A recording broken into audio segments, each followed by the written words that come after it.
nyina ekyensaba taata kadde nsaba ompuliriza nsabe waliwo akaana kano simanyi oba nkola ensobi okireeta kano oba kabiswanka onamusamuwa oba okyamuwaddemu kagaapu abadde nkwetonda Biswanka Daddy tugonze tusonyiwe da comment nyingi wanyina Biswanka okuba obwedda nsiraba nengamba tibe sagala kumenya Daddy eda Biswanka kanyonyole mukatini Biswanka oyo tamanyi fe kitubezaawo site waneno bw'omugambe ekyokukola ebiseera ebisinga kale mbizibeera n'abantu nga balabanganza eddaawa era oli abeerawo nga kwata ensobi nakale singa nze badde sita singa seesa nga ali eni singa ndi bwento oli abaako kyalowooza singa baatuuse ku level kyalina okweyisa yes ate nga gwemunamu bumbula kituufu nti empungu terya bire wewanika nnyo segedde kubanga ne bonaave ne weeyita ow'ekitalo gwe nga gweta wa kitalo bangi abalooza nti bakitalo naye nga tasobola kubadde ekyo neyingiza abantu ku 2,200 era okugjako gwe yeeyita ow'ekitalo era ojja kuyita bayimbi munnange bateeka posita kituufu kati kitegeeza ne bwoba bwakabi noba tewewanise nnyo ensi ebikuwanise tosobola kuvaayo ensi gunoba osigala ng'oli musiru ensi nebikuwanika osigala oli wakabi bwe kiri ne kati bonyonyola omuntu w'ekintu ekyo baana abantu bange nze sinjawukana n'abantu bangi n'abategeera ennyo n'abakabi osinga Biswanka nange ekinjawula n'omuntu kasita omuntu awukana ekirowoozo kyange notandika owakanyawakanya negamba kino kati ate obuzibu bwegamba ekino olaga nti olinga akkiriza ate enkyalo oddamu ekintu kyekimu noyita newabadde jjo tukanagamba omukulu najjo ojja kukola ajja kunsumbuwa osegedde naye nga singa gobera ate ekintu ekibi nnyo omuntu omugamba nga yeegonza nolowooza ategedde ngalaga takoze eki tategedde aba akuzoleya buzoleya omuntu okwefuula wakiri ngamba sitegedde naye okwefuula ategedde ate ekya n'okola n'okikubisaamu emirundi 2 oba 3 kitegeeza obanga azoleyo kitegeera mwana negamba munnaye nange nali nkuleeta munne tewali yansaba nawe tewansabaako nze nakwekubirira nga ndaba oli wakabi tonabbeera mu kyalo kituufu nange era nkozeeko kyenkozeeko sigamba nti wampa yadde ekyebibiri kyo nti no nakulyako sente zo kati olaba n'essomero gy'osasula school fees eri kugoba kitegedde bulungi nnyo bizinesi ekuba bakirayati bulungi nnyo otegedde naye natolonze munnanga akuteekako okategedde aye nesikwagala otayaye mu kibuga otegedde negamba nti obadde okola ku mafuta nti ye kankuyigiza bizinesi nene nga sinakumanya nti oli muyimbi netukola edduuka wano nembako kyala nemugakola edduuka nakola edduuka nga lyaziyinginiza Subaru kitegeeza nti omuntu omutadde mu bizinesi nene omuntu okujja lino tunotubanga otunda gwe manager gwotunda gwe muyingini gwokimanyi ekyo omuntu okuwa edduuka lya sipeeya ekyo kinene nnyo nati kyekino kyenagambye abantu obwedda bagamba ti jasi weegayirire nnyo obwedda bagamba jasi weegayirire nnyo era okuvaamu eyo statement nevudde wala nga ndaba kikutte negamba owaayi kankitomeze lwakuba munnange omuntu abeera n'omuntu kati bamuli baboyi bange nti bangi bagamba osegeera 26 olaba kasirye bano abantu kye batamanyi era nga gwe n'ovaayo ng'ogamba omusajja tamwagaliza omwagaliza munnange okitegedde kati ffe ebyo tuba tetumanyi nze ekyo kye nagambye abaana ne mbagamba nti mmwe kye mulaba wano oli abeera n'omuntu kubanga ate era okolanamu omuza bwe bati edduuka nituliggala yingiri mwezi lyonna lijjudde naye esobola tuliggala kubona ali ndikoledde ye olabye amalala g'abaana tanoze ndi bakanika mabaye twasabanga kugayo tutulu butozi nga tebakukkirizaawo okitegeera Neera nakati nze kye nabadde ngamba kyabadde kimu olaba jase olaba nze kye nabadde ngamba kyabadde kimwe Biswanka kamera zigenda mwokesa ayogere ne byatalina kwogera wabula singa yabadde ali serious nti ayagala kwetonda yandikutte ekkubo n'agenda ku Fangon kubanga bwe baali bamuyita tebamuyitira mu mawulire okitegeera naye kati ebyali mu kamera bajja mwokesa bamwogeze ebitakwatagana ate ayokeze ddala bajja mutega statement abo abasajja ababeera ku zi kamera ezo si bangu bakuzannyirako naddala ng'oli mupya mu zo Nzagiri baba jako kajuka nze bwe mantekayo omuyimbi. Ane kirala kadi dogo bya kolo biyimba. Bamu supportinga nnyo era nze mwennyini bwe ndaba bwe yasoka n'agusala nga takyagenda kudduuka. Ne bagamba kyali mukati kitebo okuba oli mane lutegula. Olumu olaba nga nawe otajja. Ani mugamba bulabanga osobola okungamba nti asobola agenda kudduuka bubola bw'okubye okitegera kufeddera muyimbi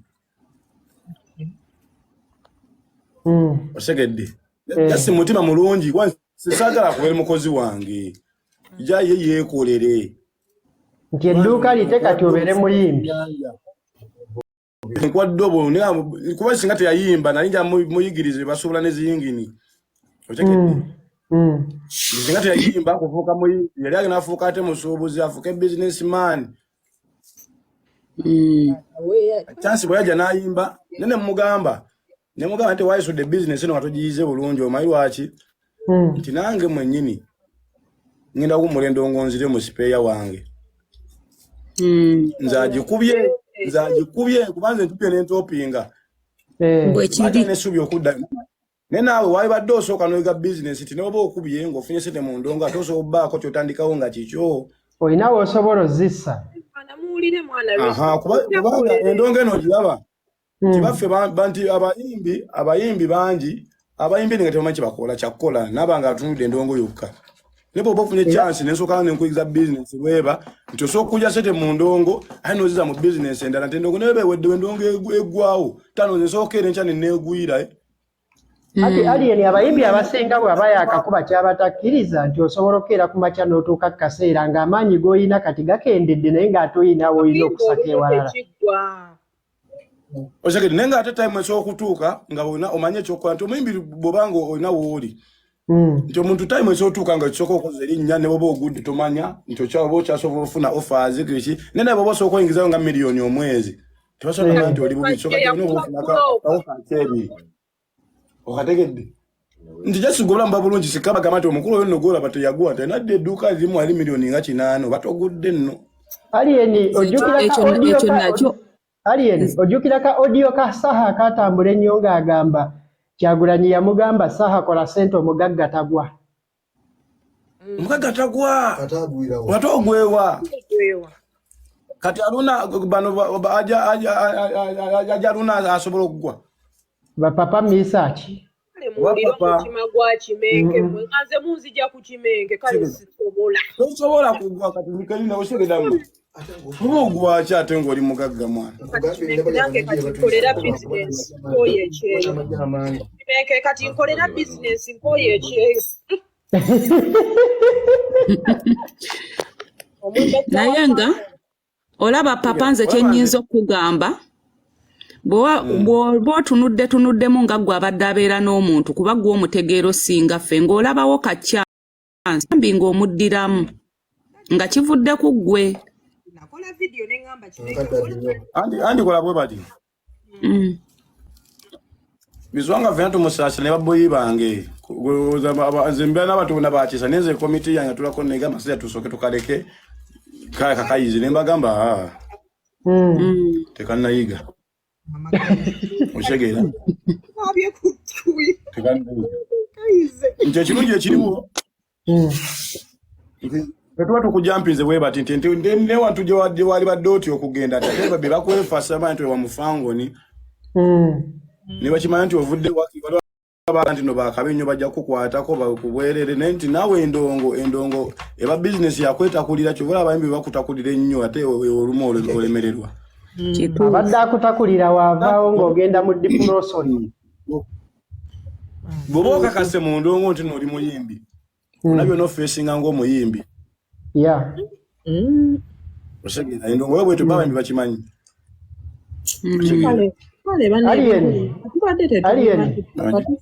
olaba William oyo yali musajja nga ntero yiriba naye mu bintu bingi naye lumu nagamba William ne mugaba William njagala okyazeeko ku mukutu gw'ogwo lumu nange akasirye bwe nzija nekukyaza ku mukutu guno buli omu agenda kwebuuza oyo kasirye yaani naye singa ogezaako n'ozimba n'obaako eweetuusa nga tebakyabuuza oyo yaani bwe naakukyaza kijja kwongerako naye kati tekirina kye kigenda kwongerako saakitegeera bulungi bwe yakyogera naye leyita ono nga mmaze okubaako kyenzimbako ne nnyongerako ndabidde ddala ng'ate kye kitambula bulungi buli mukutu kwokyaza at least oba sure nti omuntu ajja kukuzza kuba olina kye weegattako ng'omuntu kati ekyobola okitegeera kyogera nti omuntu alina okwetakulirako n'abaako waatuuka then n'ebirala ne biryoka bijja kuba abayimbi bangi ekibasudde kimu si nti bayimbi babi naye baali bamanyiirwa batakulira kati atakula we yeekyangamu kati ni bw'ati ng'odda mu kyalo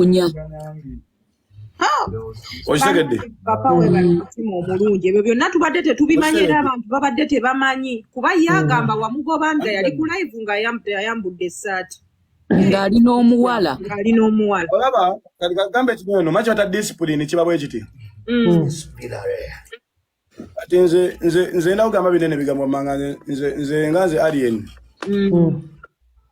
nina bintu byenkola nga nze kyagamba byenkola tubikola era nze ojja osange nawe ozotuuka waneno abantu bambagenda ne bajja eno ku Fangon ne bamanyi enjaga ebeera eno taano omuntu atuuka n'aswalika nga anywedde enjaga yalaba abadogo bonna abaliwo tewali akumya enjaga nagamba otegedde abantu bano simanyi nze mbeera nze ne baboyi bange nze nga nze ndi toopu nze tuwaddemu okuli omuddo gwange fiti nnyo naye si buli gojo osanga nti noyeegaaya weegaaya kuki lwaki weegaaya nsonga ki gy'owa abantu bwenkulumu kiki otegedde oza bwenkulumu ku myaka kati mukama muno Biswanka nga gwe bw'oba olabanga nze sinakwetako mukyala waka kifaananyi ky'okulaga guddo kati olaba esiri ku shate gw'olesa omukyala nga tutakoze pulogulamu oli mu studio yange ogyemu saati olaga ky'abantu Alien dadi disciplinary committee yatuula Alien olaba bano abantu tebali mu kwogerako wano nina Alien waliwo omuwala bamuyita Ashimu yazze ku live yange ne twogera leero gyasa amusanzeeko omuwala oyo yaŋŋambye nti ye amanyi Biswanka ne gye baakulira eyo mu kyalo yonna beeyinako Oluganda naga nayo omwana ye abantu abasinga abanenya Alien kye batamanyi tizeeze embeera zaabaddenga nazo ebintu ebyo yabikeera ate ebiseera ebisinga bimukulemberamu nnyo mbira byasobola okukola ki byandibadde akola okitegeera naga ate kati ye yakeera ku makya n'amanya nti talenti agirina ne kaakati oluusi emufuga nemuza mu direction gyekola tigyeyagala ayinza okulowooza nti oba omuze yaguyigira ku Fangon oba ki naye ate bw'ogenda n'olaba nti bye bakugamba ku Fangon ng'ate n'oli byakugamba bifaanagana osobola okumanya nti omuze gwe guli consistent kiba kizibu okumanya oba yayize oba tannayiga papa oli taata waddala ali emiskiini anje kyesaagala kiri kimu kale mbasaagala bino ne bano abalala kuba no Fangon ekyaleeta abalala etikkira n'efulumya n'eyingiza n'etikkira n'efulumya kati singa abaana abapya banaasangawo ekyo wuyo ne Sheila ayagala kuva ku kyeyajje ku Fangon mu bodi papa mambi omumbejja onkoye ekyeyo nyina we ne kati olaba n'ekyokulala era nakigambye abaana n'ekigamba nti olaba obuzibu papa bw'alina nti abantu bamulowooleza ebintu eby'enjawulo kakati bo balowooza nti nneeno basikamu bagaayamu buli kintu kibakuba bakikozesa okitegeera bba abantu alina ekifaananyi kirala eri Fangon discipline okitegeera amayembe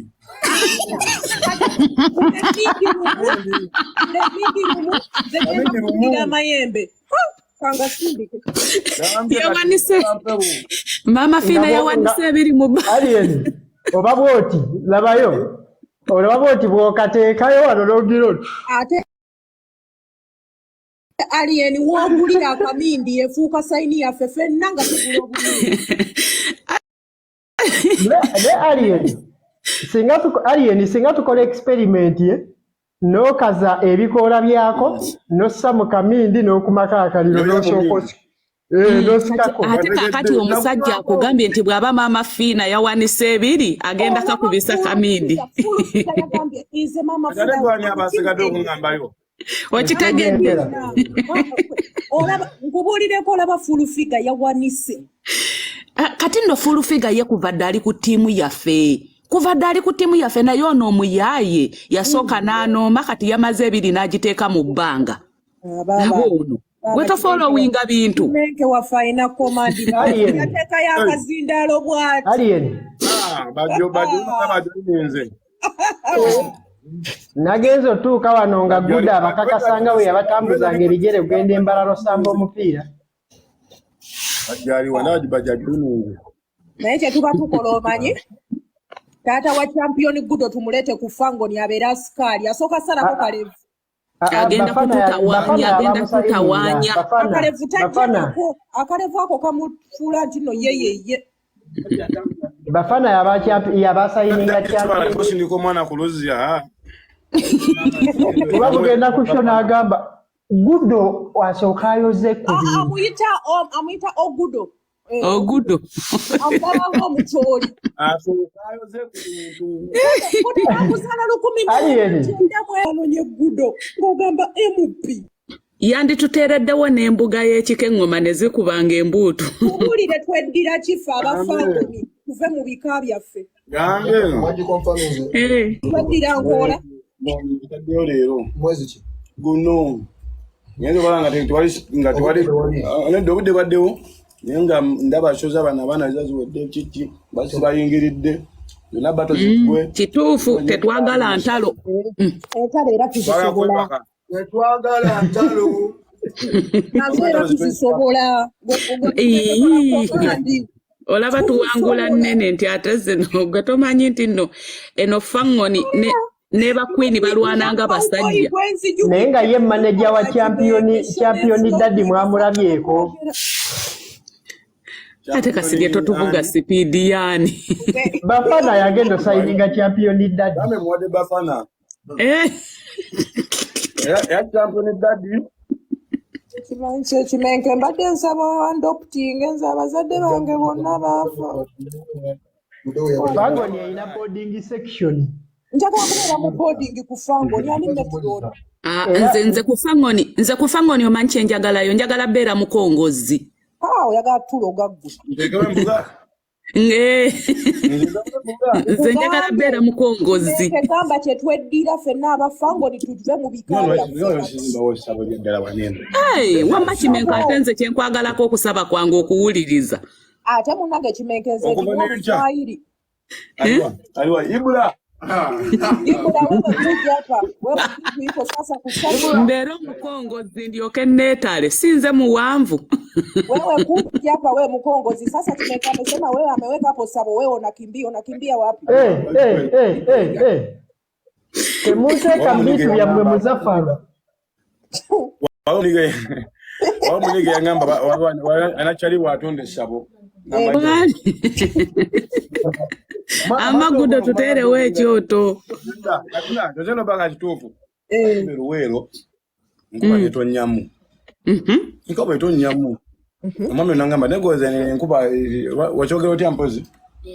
Chechi gitonesa. Nomaloria. Nkuba nangamba nene nkuba si nkuba bujaji titotonye butonyi. Ngo ntani dene byokwera guze binangamba nkuba ezo bena Erimukwaniriza babaye. Yangamba nkuba nene ezo bena kyetwozaako. Tata woza kwenda sawa. Wewe mani kuba byeyoza. Ayogedde. Anasoka nanimvuga nembuzo mukuluno. Jo wano luwero. Banjishire. Lutumujjayo kawe. Kambe kuba kawe ngundo. Demu chance sio. Gwe alien. Namala gano gamba. Tuwatuke kama mpenga teriyo. Tuwatuka nga teriyo. Dadi waffe alien. Mbadde nyina ekyensaba taata. Mbadde nsaba ompuliriza. Nsabe? Waliwo akaana kano simanyi oba nkola ensobi okireeta kano oba kabiswanka. Onamusamuwa oba okyamuwaddemu. Bw'omugamba ekyokukola ebiseera ebisinga akadembezi beera n'abantu nga balaba nganze eddaawa. Era oli abeerawo nga kwata ensobi nakale singa nze badde sita singa seesa nga alyeni singa ndi bwento oli abaako kyalowooza singa baatuuse ku level kyalina okweyisa. Yes. Ate nga gwemunamu bumbula kituufu nti empungu terya bire. Wewanika nnyo. Segedde. Kubanga gwe ne bonave ne weyita ow'ekitalo gwe ne weyita ow'ekitalo gwe nga gweta wa kitalo. Bangi abalowooza nti bakitalo naye nga tasobola kubadde ekyo neyingiza abantu ku 2,200. Era okuggyako gwe yeyita ow'ekitalo era ojja kuyita bayimbi munnange bateeka posita. Kituufu. Kati kitegeeza ne bwoba wakabi ne batewewanise nnyo ensi ebikuwanise tosobola kuvaayo ensi gwe nobaosigala ng'oli musiru ensi nebikuwanika osigala oli wakabi. Bwe kiri. Ne kati bonyonyola omuntu w'ekintu ekyo baana abantu bange nze sinjawukana n'abantu bangi n'abategeera ennyo n'abakabi singa Biswanka. Nange ekinjawula n'omuntu kasita omuntu awukana ekirowoozo kyange notandika owakanyawakanya negamba kino kati ate obuzibu bwegamba ekino olaga nti olinga akkiriza ate enkyalo oddamu ekintu kyekimu noyita newabadde jjo tukanegamba omukulu najjo ojja kukola ajja kunsumbuwa osegedde naye nga singa gobera ate ekintu ekibi nnyo omuntu omugamba nga yeegonza nolowooza ategedde ngalaga takoze eki tategedde aba kuzoleya buzoleya omuntu okwefuula wakiri ngamba sitegedde naye okwefuula ategedde ate ekya n'okola n'okikubisaamu emirundi 2 oba 3 kitegeeza obanga azoleya okitegeera mwana negamba munnaye nange nali nkuleeta munne tewali yansaba nawe tewansabaako nze nakwekubirira nga ndaba oli wakabi tonabbeera mu kyalo. Kituufu. Nange era nkozeeko kyenkozeeko sigamba nti wampa yadde ekyebibiri kyo nti no nakulyako sente zo kati olaba n'essomero gy'osasola school fees eri kugoba. Kitegedde bulungi nnyo. Bizinesi ekuba bakirayati. Bulungi nnyo. Otegedde naye katolonze munnanga akuteekako okategedde nesikwagala otayaye mu kibuga. Otegedde negamba nti obadde okola ku mafuta nti ye kankuyigize bizinesi nene nga sinakumanya nti oli muyimbi. Netukola edduuka wano nembaako kyalawa nemugakola edduuka nakola edduuka nga lyazinginiza Subaru. Kitegeeza nti omuntu omutadde mu bizinesi nnene gwe omuntu okujja eri notuba nga otunda gwe manager gwe otunda gwe muyingini gwe okimanyi ekyo omuntu okuwa edduuka lya sipeeya. Ekyo kinene nnyo. Nanti kye kino kye nagambye abantu obwedda bagamba ti jasi weegayirire nnyo. Obwedda bagamba jasi weegayirire nnyo. Era okuvaamu eyo statement nevudde wala nga ndaba kikutte negamba owaayi kankitomeze. Lwakuba munnange omuntu abeera n'omuntu